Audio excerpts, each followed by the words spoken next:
The remarkable body. That's what this chapter is, but I'm going to add a little bit to this particular slideshow. One of my passions is connecting what happens, making connections between what happens in the body and what happens in the plant. I mean, it's really cool to me how similar we are. Why might we want to learn about the plant too? Because that's where we get our energy from. We get our energy. We eat them. And we certainly want them to be around for a while. And so I've collected a few quotes about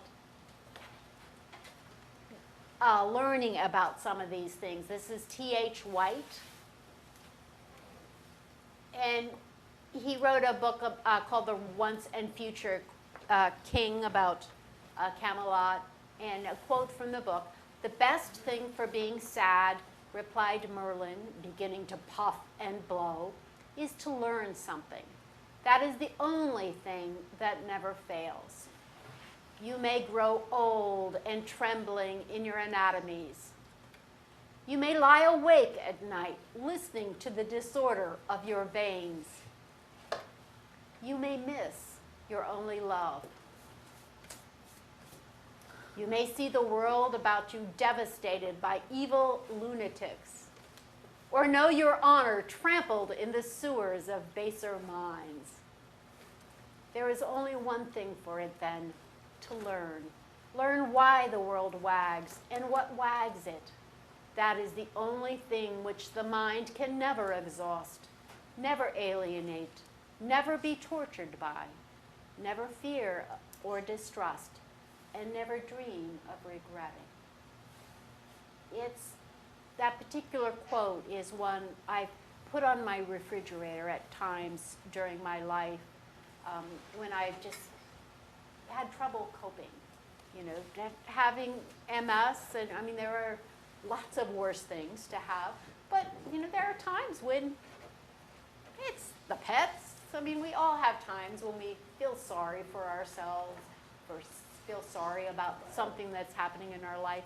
And it's real helpful, been real helpful to me to go and say, oh, you know, I'm going to learn something. Learning to teach online. A couple of my classes are totally online. And that's been so fun and so engrossing. Anybody who has ever spent much time learning how to work things on the internet or how to do things on your computer, wow, does the time disappear. And you know, learning that new thing is a wonderful thing. So again, the book is The Once and Future King. Then transformation. Again, this is you know, why learning things is wonderful. This is a creation of Lee Immonen's sculpture class in 2001. Anybody had a class from him? He's an art faculty here. No? Nobody? So you've seen that, right? I mean, in front of our beautiful Building 1. So what was news to me is Lane's logo is an open book. You know, that graphic, that's an open book. And so this is the first in this series of sculptures. It's the open book, and a page flies out of that book in that one. And then it gradually gets folded.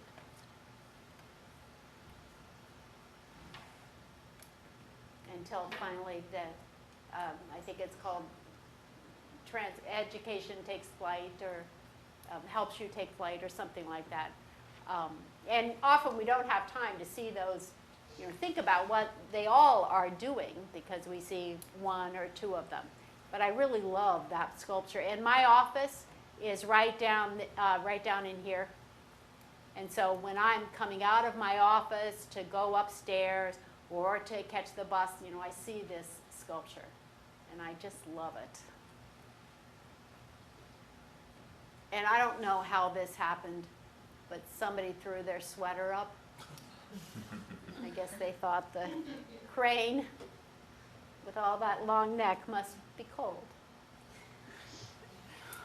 Then here's another quote, and just a little bit more, and then I'll give you a break. I love to think of nature as an unlimited broadcasting station through which God speaks to us every hour, if we will only tune in.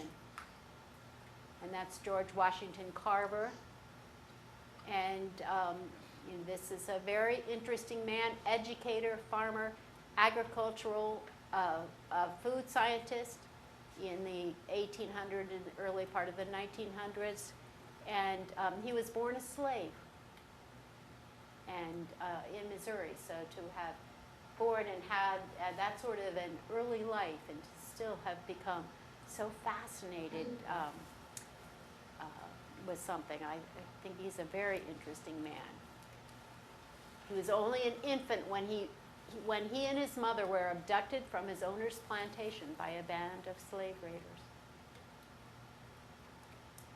His mother was sold and shipped away, but Carver was ransomed by his master in exchange for a racehorse. Then another quote, the more clearly we can focus our attention on the wonders and realities of the universe about us, the less taste we shall have for destruction. Rachel Carson wrote The Silent Spring. And one of her things that she did was really get us afraid of things like DDT, which, just this is 3 years before I was born. That was a Time magazine ad. And of course we, how could they say that? But they did. And they would have ads for DDT and show how safe it was. Oh my God.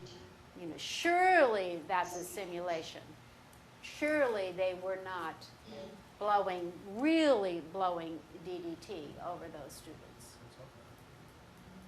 But that's the movie that shows this ad. Yeah, it's safe enough to eat while being sprayed with DDT. And so it just means, we need to be vigilant to make sure that we're not being sold such a bill of goods.